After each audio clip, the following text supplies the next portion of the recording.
Assista a partir de agora o programa TJSC na TV com exclusividade aqui na TVAL. Hoje a nossa entrevistada é a psicóloga Lilian Stein, que fala conosco sobre o depoimento especial de crianças e adolescentes. Acompanhe. Professora, há estratégias peculiares, especiais para se colher depoimentos de crianças e adolescentes? Na verdade, o depoimento especial, esse nome, advém do fato de que existem técnicas específicas para ouvir crianças e adolescentes que de fato não diferem muito com adultos, mas a ideia é criar um espaço especial para que essa criança possa ter oportunidade de falar a respeito de fatos que realmente ela viveu. O que deve ser observado no depoimento especial? O que a lei permite do ponto de vista técnico, ético e científico? Na verdade, a lei fala, essa lei que agora entra em vigor em abril, ela fala em protocolos para esse depoimento especial, ela não especifica quais, o que abre a possibilidade, espero, de que outras regulamentações mais internas, ou enfim, como está sendo feito aqui no Tribunal de Justiça de Santa Catarina, a adoção de protocolos de entrevista comprovadamente científicos. O que é isso?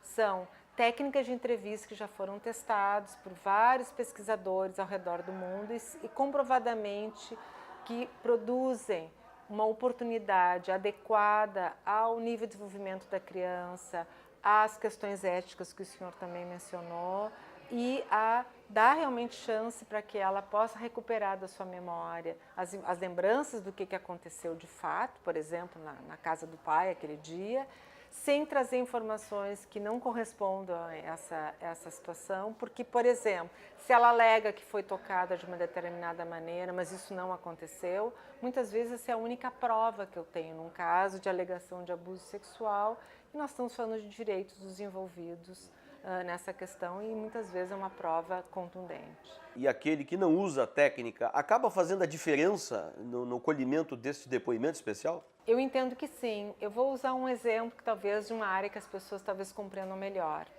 Existem uma série de provas técnicas que são muito importantes, por exemplo, para processos criminais. Então, imagine que eu tenho uma impressão digital que foi colocada aqui por um suspeito. O que eu vou pedir? Eu vou pedir que um técnico especializado em coletar uma impressão digital venha aqui, e possa coletar essa impressão sem contaminá-la, sem destruí-la, sem distorcê-la.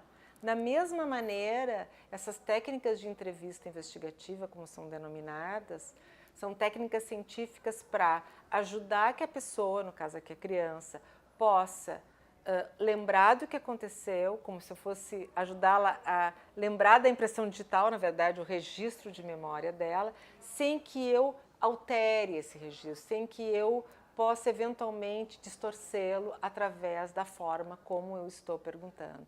Porque a gente sabe, dentro dessa área chamada psicologia do testemunho, que a forma, o jeito, a técnica que eu uso para perguntar, para eu ouvir uma criança, um adolescente ou até um adulto, vai impactar na qualidade da informação que eu recebo, ou seja, quão fidedigna essa informação é, quão realmente corresponde aos fatos que ela viveu naquele dia específico que está sendo investigado. Professora, parece ser comum o aparecimento das falsas memórias. É sobre isso que nós vamos falar. Quando é que isso acontece? Os adultos, quando a sua memória funciona bem, eles podem se lembrar do que realmente aconteceu, que a gente chama de memórias verdadeiras. Eles podem esquecer, que isso faz parte do processo normal de funcionamento da memória, e também podem se lembrar de coisas que não aconteceram como se tivessem acontecido. Essas são as falsas memórias. E isso pode acontecer, inclusive, para eventos bastante marcantes da nossa vida. E esse é um processo normal de funcionamento da nossa memória.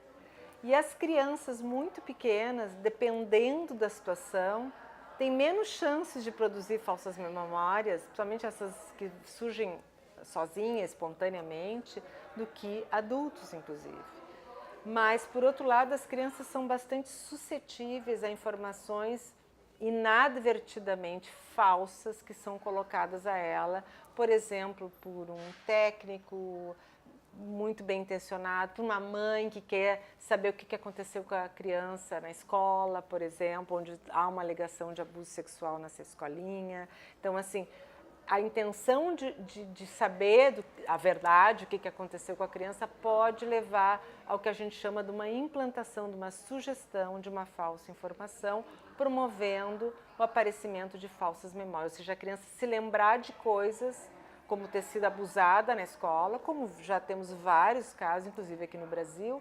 A escola de base, na década de 90, é um exemplo disso, onde as crianças alegavam estar sendo abusadas na escola, que elas frequentavam a pré-escola, quando, na verdade, não houve nenhuma evidência que a investigação, no caso, corroborou de que esses abusos estavam acontecendo. Infelizmente, casos como esse se replicam no mundo inteiro. Professora, a lei permite esta observação daquilo que aconteceu mesmo e aquilo que é falsa memória daquele que deu o depoimento? A partir do relato de uma testemunha, por exemplo, de uma vítima, eu não tenho como aferir, porque eu não sei o que aconteceu, eu não estava lá. Essa é a diferença. Eu vou realmente, a partir do que ela me trouxe, talvez tudo que ela me trouxe não seja falso, talvez uma parte seja verdadeira, alguma coisa seja falsa, eu vou poder, a partir dos outros elementos do conjunto probatório, fazer uma cotização. Mas eu volto a salientar que, em muitos casos, por exemplo, que envolvem crianças, a única prova que eu tenho é a lembrança dela do que aconteceu. Porque casos de abuso sexual acontecem com pessoas próximas à criança, de confiança e de relação, né, afetiva, em segredo, não tem testemunhas e não tem evidências físicas, e 96% dos casos de abuso sexual comprovados contra crianças não tem marcas físicas no corpo dela. 96% dos casos. Não tem sintomas psicológicos específicos. Existe sim sintomas que podem fazer parte de uma situação de abuso sexual, como também de outro contexto, por exemplo, de conflito entre família, alguma situação muito, né, estressante que a criança está vivendo em relação a outros aspectos. Daí a importância que o conjunto probatório dessas situações seja composto de vários elementos. A avaliação psicológica é um elemento muito importante, que aqui no Brasil a nossa psicologia tem avançado muito, usando ferramentas e técnicas apropriadas para isso. O estudo social, que é feito pelos servidores da área do serviço social, é outro elemento importante. A entrevista investigativa, a oitiva especial dessa criança para coletar, para poder ouvi-la a respeito do que ela se lembra que aconteceu e mais outros elementos que o caso possa ter para poder, nesse conjunto probatório, as decisões serem tomadas para a sua proteção. Qual é o local adequado para se colher este depoimento especial? O depoimento especial prevê, a lei, que haja um espaço que não é a sala de audiência, portanto não é o advogado ou o juiz que vai fazer essa oitiva especial, né, da criança, e sim num ambiente que seja apropriado para quê? Para que a criança possa estar protegida, protegida no sentido de ela estar fora da sala de ambiente, que é um ambiente estranho, estressante para ela. Eu estou exigindo que ela se concentre e se lembre com detalhes do que aconteceu aquele dia na casa do pai, por exemplo, nesse nosso exemplo fictício. Como é que ela vai fazer isso perante tantas distrações, ansiedades? Então, eu preciso de um ambiente apropriado para que ela faça uso de um direito que a criança tem, que é o direito de ser ouvida, de falar, né? E esse direito está garantido e o ambiente tem que ser um ambiente acolhedor, mas propício para quê? Para dar oportunidade a essa criança em produzir, às vezes, o único meio de prova que eu tenho para protegê-la, por exemplo, no caso de ela estar realmente sofrendo um abuso sexual perpetrado pelo seu pai, que não tem outras evidências. Então, só as lembranças delas que são minha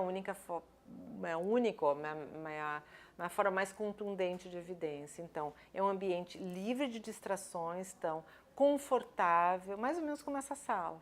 Tá? Nessa sala não, nesse ambiente assim, então eu não boto brinquedos, eu não boto jogos, por quê? Porque qualquer criança perante um ambiente desse vai brincar, vai fantasiar, inclusive, não é isso que eu quero dar essa oportunidade para ela. Ela vai ter oportunidade de respeitosamente ser ouvida. Professora, este tipo de caso que é grotesco, que é violento, que nós estamos tratando de crianças e adolescentes, isso é uma questão cultural, é uma questão de educação. A gente vê tanto isso por aí no Brasil, mas lá fora, onde a senhora atua também, esta é uma questão também muito presente ou não? Infelizmente, a questão de violência contra crianças e adolescentes, ela toma formas diferentes dependendo da cultura, né? Estou pensando nos países,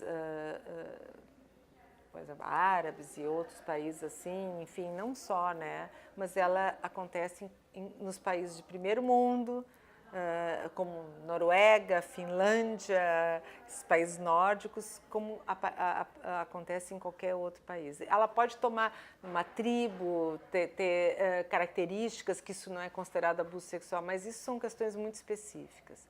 O que existe sim de diferença é a forma como essas crianças têm sido ouvidas nesses diferentes países. Então, se a gente buscar os avanços científicos dessa área, em termos de implantado no sistema de justiça, eu buscaria nos países nórdicos, como esse que eu mencionei, Finlândia, Noruega, a Inglaterra, onde já há mais de 20 anos esses avanços científicos permitiram que o sistema de justiça incorporasse esses avanços científicos para otimizar as oportunidades de escuta dessa criança, né, e fazer valer os direitos dos envolvidos. Professora, muito obrigado pela entrevista. Eu que agradeço a oportunidade de estar aqui com o senhor e poder conversar sobre isso.